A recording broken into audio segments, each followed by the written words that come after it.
We are going to talk some baseball and his journey with Jake Rosenberg, outfielder for Team Israel, but from the Philadelphia area. Jake, thanks He's for fr- the time. so Hey, Jake, you are down. You grew up down the road from the studio. What is it like for you to be on the way to the Olympics from down the road at Harridan High School? yeah. Well, first off, thanks for having me, guys. But no, it's hard to say it's a dream come true because this really isn't something that I ever dreamed about playing in the Olympics, especially baseball. I mean, baseball hasn't been in the Olympics for the past 3 or 4, so to have it back this year and for us to qualify and only have 6 teams make it, I mean, it's honestly can't even put into words what it really feels like.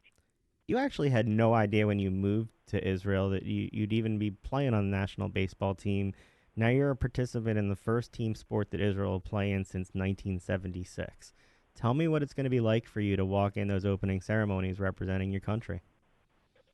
Oh my God, it's going to be unbelievable, especially being from the states and not being born in Israel. Having to become a citizen over the last year. I mean, it's going to be unbelievable to represent the homeland. I mean, our team is basically comprised of all American Jews, but we all have that same common thing that we are all Jewish and we all want to represent that homeland in the best way possible. And it's really, like I said before, it can't really put into words what that is really going to feel like. It's going to be unbelievable. So you guys are getting together, getting ready to go out there soon. You got a whole bunch of games scheduled in the United States before you head out there. What's it been like for you guys to get together and get ready for this experience? I mean, it's basically been impossible the last year with the pandemic and everything. So the January right of 2020, right before the pandemic hit, we were all in Israel doing like a team fundraiser thing. Just yeah, exactly, just raising money and everything, just hanging out with the guys because we hadn't seen each other in a while. And then we hadn't seen each other until a month ago, so it had been over like a year and a half. So obviously we had Zoom calls here and there. We were texting, calling each other. Guys that were close to each other, would still work out together, but it's basically impossible to have team practices or get a whole bunch of group of guys together with the pandemic. So last month when we were in Arizona, I mean, it was awesome to see everybody. We got a week worth of mini camp just to see where everybody's at, get a feel for all like the new guys that were added to the team. So these upcoming weeks with the exhibition games are just gonna really just prepare us for that week in Tokyo. You said that when you moved out to Israel, you didn't even know that you were going to be doing this. When did you know it was a reality? When did you know that this was something that you were going to be able to do? So to be honest, I didn't even know there was there's baseball in Israel up until about 2017 when they had the WBC run.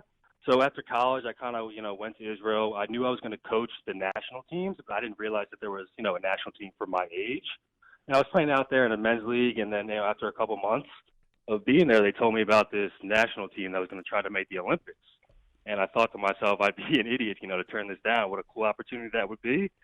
So probably after a couple months of living there, working out with the guys that were in Israel and the team, it kind of, was put into reality. And then that summer of 2019, when we all met in Bulgaria for the first time, it kind of, really set in. And we're one of the bigger underdog stories probably in sports history, if you ask me. So, I mean, just like it's just unbelievable. Really hard to put into words. You talk about the number of American Jews on the team, and for those who aren't familiar, obviously baseball here is everywhere.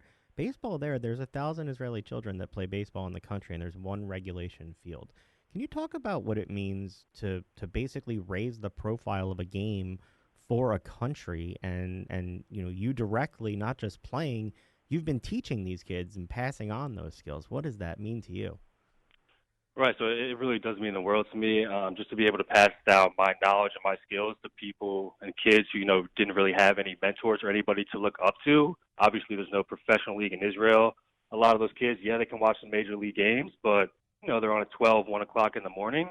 So now that they have a team, to look up to, have a bunch of role models, and to be, one of those role models, I mean, it's one of the coolest things in the world. We've had the chance over the last few years to work with Team Israel, go to the opening of the Heading Home documentary. I don't know if you had a chance to see it, but it was gut wrenching to see those guys, some of those guys who had never been to Israel and be taken there and have that experience. Have you gotten to talk to some of your teammates that haven't gotten to spend time in Israel the way that you have, and what that experience is like for them? Yeah, so like I mentioned before, when we were in Israel in January 2020, we were there as a team. Some of those guys were there for the first time, and me having living there for a year or whatever, I was just basically one of them.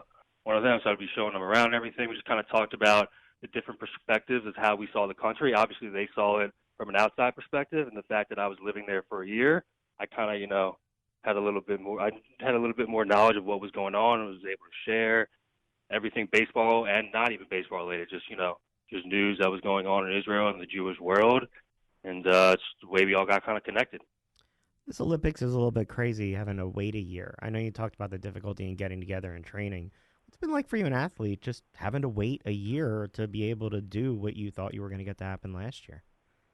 Oh, I mean, I'm just another year older now, so my body's definitely feeling it a little bit. But no, it sucks. I mean, obviously, sitting around waiting an extra year just to play, to play in the Olympics, it's almost worth the wait just because you get another year of training and everything. But I mean, this it was supposed to happen last year. We were all so excited. We were all, we qualified a couple months before the Olympics, and then next thing you know, a year and a half later, we still haven't played yet. So we're just, we're all just really happy and excited that they're still coming up and going on. Because for a while there, we weren't really too sure if they were even going to happen. So the fact that they're still going on and going to happen, and we can represent, the country of Israel, it's awesome.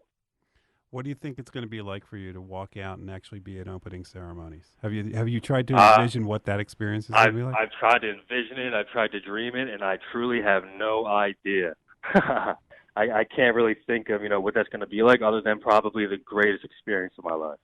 How special is this for your family to watch you achieve this, but then kind of be along for the journey?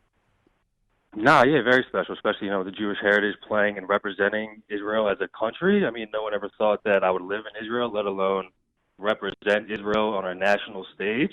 So I know they're all very happy and proud of me, and, I really owe it all to them for allowing me to pursue that opportunity and being with me every step of the way. What have the guys that experienced the World Baseball Classic imparted on you and the guys that didn't have that experience? So those guys really, showed us what it was like to be a professional. So some, like me, I played D3 baseball. Some of the guys were in the minors, played high, Division I, D2, D3 ball. So the guys who were on the WBC team were more, professional. So they really showed us how to act and how to, just kind of go about things and represent Israel in the best way possible. All right. So when do you head out there? When do you punch that ticket? So July 7th is when we have our training camp, like in New York, the Northeast, Bethesda, Lancaster, Harrisburg. So we go there July 7th, and we're there for about a week and a half to 2 weeks. And then July, I believe it is 21st or 22nd, head to Tokyo. Well, look, we look forward to following your own journey over there. We look forward to following what the team does. Wish you best of luck on the journey, and thank you so much for the time to talk about it. Yeah, appreciate it, guys. Thanks for having me. No problem at all.